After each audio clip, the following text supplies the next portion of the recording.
Plenel, bonjour. Bonsoir. Bonsoir, merci beaucoup d'avoir accepté notre invitation. Vous êtes président et cofondateur du site Mediapart. Vous avez préfacé le livre de Jean-Michel Boulanger qui s'intitule Manifeste pour une France de la diversité. En quoi la diversité de la France est-elle l'un de ses atouts ? En fait, ce manifeste de Jean-Michel Le Boulanger, c'est pour essayer d'inventer notre imaginaire commun. Notre pays est traversé depuis pas mal de temps par une sorte de crise d'identité. Quelle est sa place dans le monde, après s'être projeté sur le monde, avoir eu un grand empire colonial, avoir fait sa richesse grâce au monde. Et l'on sent bien que cette crise se traduit dans notre espace public, médiatique, politique, électoral.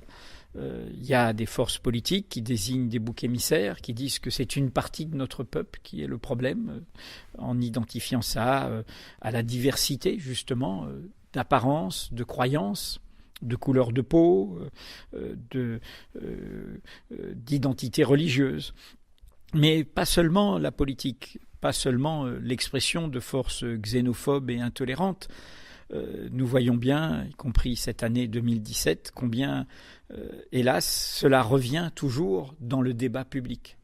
Cela revient dans les médias dominants comme une sorte d'obsession, alors qu'il y a des problèmes sociaux, des problèmes économiques, des problèmes démocratiques, des problèmes écologiques.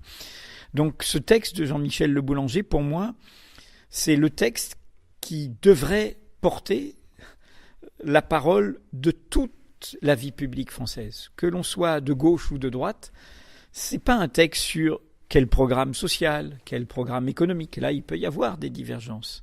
C'est un texte pour dire ce que nous sommes. Retrouver un imaginaire commun. Retrouver une parole, une vision, un horizon qui nous permettent de nous retrouver ensemble. Au lieu de faire la guerre de tous contre tous. Et donc, qu'est-ce que dit dans un très beau langage Jean-Michel Le Boulanger ? C'est que nous sommes un peuple divers. Nous sommes un peuple fait du divers. Et c'est un manifeste de Bretagne et du monde, comme je l'écris dans la préface, parce que il dit combien, à partir de petits pays, on peut penser le monde et la relation avec le monde. En fait, c'est un texte pour dire qu'on peut être un et pluriel à la fois. Qu'on peut être uni et multiple à la fois. C'est un texte sur la relation. C'est un texte, au fond, d'un humanisme profond. Pour moi, c'est ce que votre génération devrait porter aujourd'hui contre ceux qui essayent de nous faire régresser. Et pour moi, parfois je suis très enthousiaste quand j'ai préfacé ce texte, c'était formidable. Et puis, hélas, nous parlons en ce mois de décembre 2017. Je vois à nouveau ces gens qui veulent nous ramener à cet agenda mortifère qui est l'antithèse de l'égalité, qui est l'idée que, normalement, nous sommes ensemble sans distinction d'origine, de croyance, d'apparence. Vous écrivez dans la préface « À l'orée de temps électoraux qui risquent de donner la part trop belle aux semeurs de peur et aux prêcheurs de haine, Jean-Michel Le Boulanger fait souffler sur notre politique un vent de Bretagne salvateur. Depuis l'expérience bretonne, il pose la question française. Ici, à Guingamp, dans les Côtes-d'Armor et de manière générale en Bretagne, les habitants sont fiers de leur origine. Pourquoi est-ce que les Bretons ne sont pas communautaires, selon vous ? Parce que je crois que l'oppression qu'a subie la Bretagne, comme une forte de tiers-monde de la France, très longtemps. Il y a même, vous trouvez des numéros de l'Illustration au début du XXe siècle, c'était plutôt des disettes, mais qui parlent de famine en Bretagne.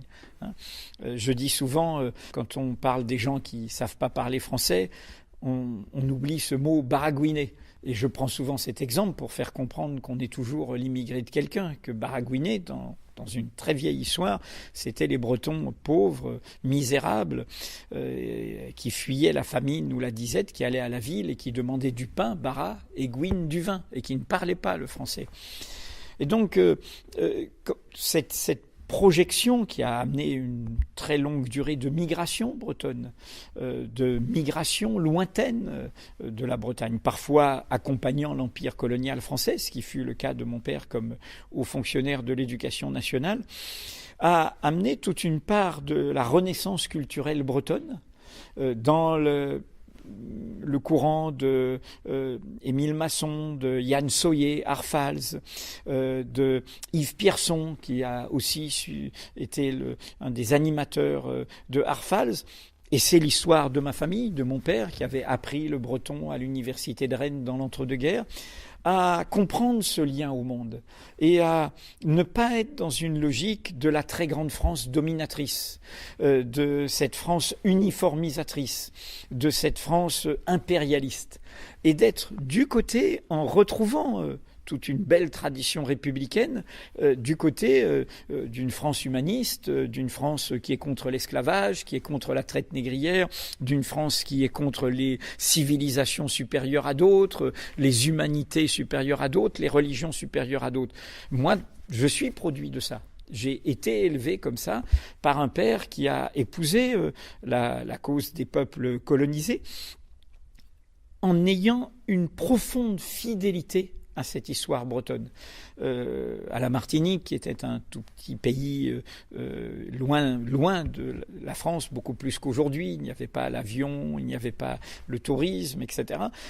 Il faisait une conférence sur folklore martiniquais, folklore breton, en montrant comment une certaine forme de folklore était une façon de rendre anecdotiques les cultures, de se moquer un peu des cultures et d'oublier leur authenticité. Alors, une fois dit ça, n'oublions jamais que l'origine ne protège de rien. Et je le dis dans la préface. Mon père disait ça en me rappelant toujours la blessure qu'avait été pour lui avant qu'il se cache pour ne pas faire le service du travail obligatoire sous le nazisme, sous l'occupation, quand il était dans la défense civile, dans les bombardements et quand il était à Rennes, quand il voyait défiler en uniforme nazi des nationalistes bretons.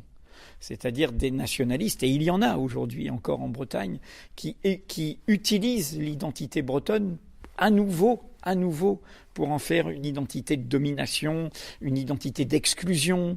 Nous sommes bretons, mais nous ne voulons pas les autres. L'origine ne protège de rien. Il faut toujours réapprendre ça. Mais n'oublions jamais qu'il y a eu toute une grande histoire de la renaissance culturelle bretonne qui s'est faite dans la solidarité avec les opprimés, dans l'accueil. Et c'est pour ça qu'ici, il y a un très grand mouvement associatif. C'est pour ça qu'ici, il y a des solidarités avec les migrants. C'est pour ça qu'il y a cette histoire-là. Et pour moi, je suis profondément... J'ai été formé comme une empreinte qui m'émeut à chaque fois que je me la rappelle, par cette histoire. Alors tout à l'heure, vous avez évoqué le folklore, et on va revenir justement sur une autre région de la France qui a donc justement vu les élections territoriales de dimanche dernier, donc le 10 décembre. La coalition justement nationaliste en Corse s'est imposée. Le mouvement affirme donc sa volonté d'acquérir plus d'autonomie. Pourquoi, selon vous, les Corses ne se sentent pas entièrement français ? On le voit, il y a un sentiment, en quelque sorte, de rejet, à la différence justement des Bretons, qui ne comptent que peu d'indépendantistes, en témoigne leur faible score aux élections. Oui, je pense que ce que je dis dans la préface, on doit pouvoir être français et breton. On devrait pouvoir être français et corse, mais ça veut dire qu'il faut aussi que la Corse ait son identité, un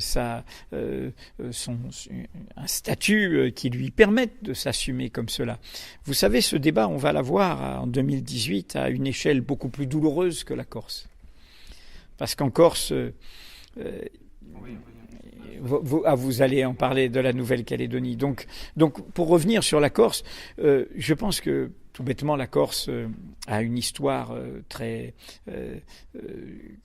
d'abord insulaire, ensuite de retournement de l'Empire. Et c'est pour ça que le nationalisme corse a aussi quelques tendances intolérantes. Faire chasser l'autre. On l'a vu, y compris dans des incidents racistes, parfois.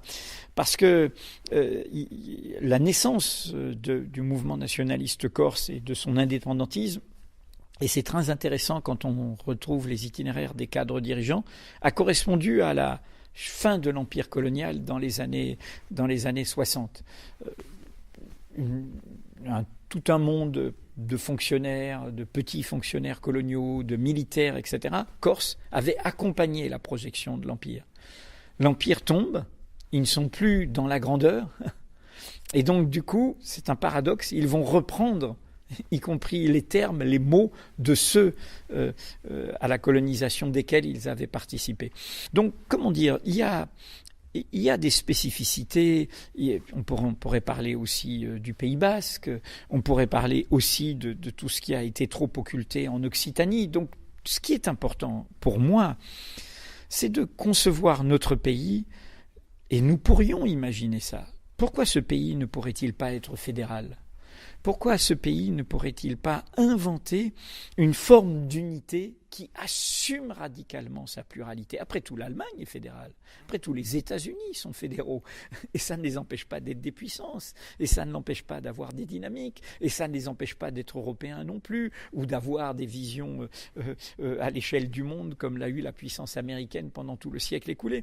Donc, pour moi, se pose aujourd'hui, et c'est les questions peut-être que vous me poserez, y compris la Catalogne, y compris la Nouvelle-Calédonie, puisque nous restons le dernier pays qui a un empire colonial, c'est comment réinventer une unité dans la pluralité. Et c'est la question qui est devant nous. En 2018 aura lieu un référendum sur l'indépendance de la Nouvelle-Calédonie. Les territoires d'outre-mer participent à la diversité de la France. Comprenez-vous ce désir d'indépendance ? Je pense qu'il faudrait inventer une réponse nouvelle à l'époque d'un monde interdépendant. Je pense qu'il faudrait être capable de dire, oui, il y a une souveraineté kanak. Oui, il y a un peuple, il y a son histoire, nous l'avons colonisé, nous l'avons occupé, etc. Et ce peuple a le droit de se dire chez lui. Mais en même temps, nous sommes dans ce monde interdépendant. Et nous pourrions avoir l'intelligence de ce que je vais développer ce soir, qui est l'idée d'une indépendance en relation. Ce que la France a totalement loupé au moment de la décolonisation, qui était le Commonwealth britannique. C'est-à-dire, on a du commun, mais on vous laisse être chez vous-même. On n'est pas dans une dépendance, dans une domination directe, ce qui est le cas encore beaucoup dans la réalité économique du lien avec les régions et les départements d'outre-mer. Et donc, pour moi, est-ce que nos élites politiques auront cette intelligence-là, d'une indépendance en relation ? Ne pas avoir su faire ça a eu des conséquences redoutables. J'étais cet automne au Vietnam et au Laos.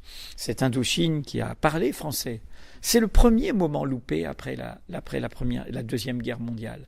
C'est le moment où nous nous entêtons, où après avoir pris des idéaux de liberté pour nous libérer d'un empire colonial totalitaire qui était l'empire nazi sur l'Europe, nous avons appelé ce monde d'ailleurs, ces troupes coloniales à venir nous sauver, et après, nous n'avons pas su rendre. Nous aurions su rendre, mais aujourd'hui, ces pays parleraient autrement français, auraient une relation à la France tout autre, ne seraient pas de la même manière happés par le monde anglo-saxon. Et donc, c'est la question à nouveau qui nous est posée.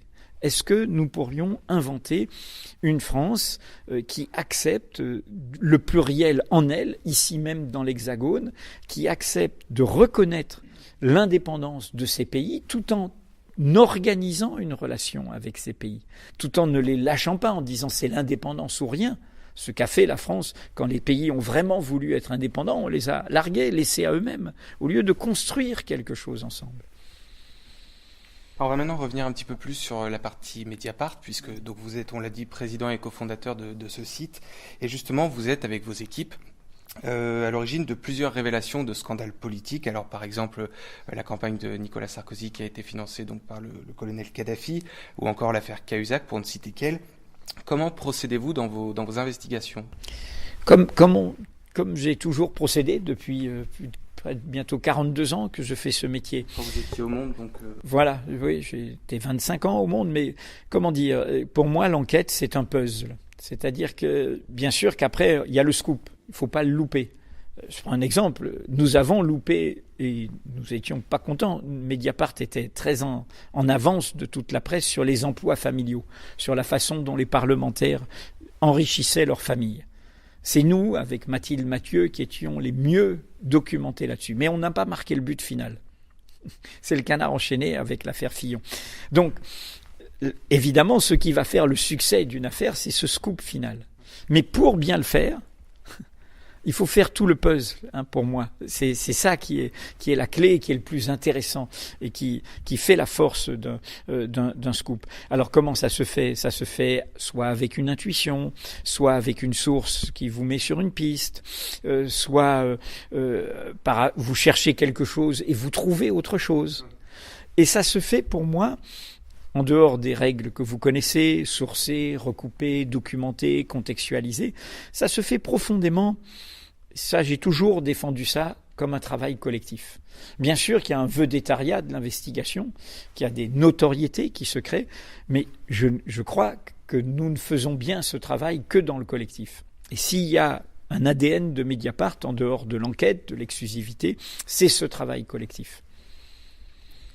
Vous subissez des pressions de la part des acteurs politiques. Comment est-ce que vous, Edoui Plenel, et Mediapart en général, gérez-vous cela ?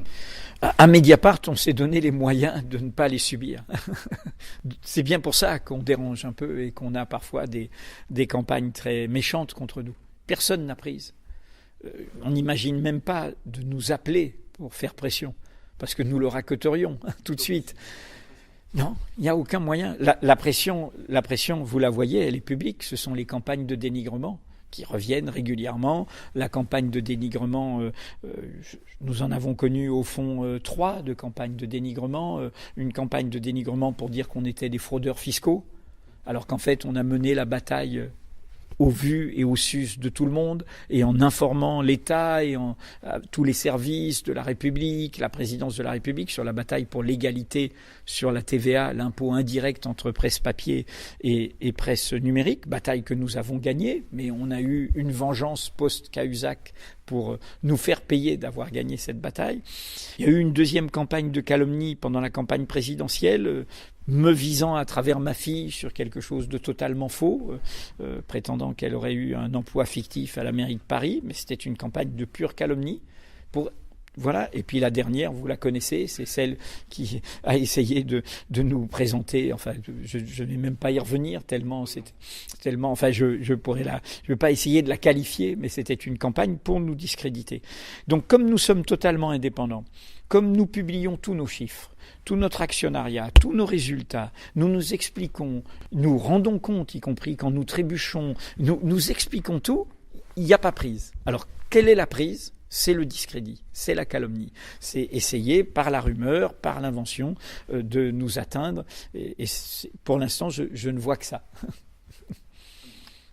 Merci, Edoui Plenel, d'avoir répondu à nos questions. Merci beaucoup, merci de nous avoir accordé tout votre temps. Bon, ok, écoutez, je vous souhaite le meilleur dans ce métier qui est essentiel, parce que c'est un métier qui n'a pas que des amis.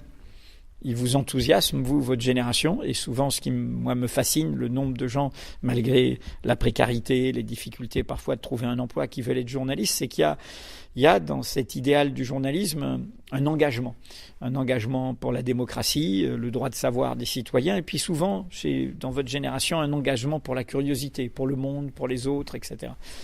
Le problème, et vous le voyez dans toutes sortes de polémiques politiques récurrentes,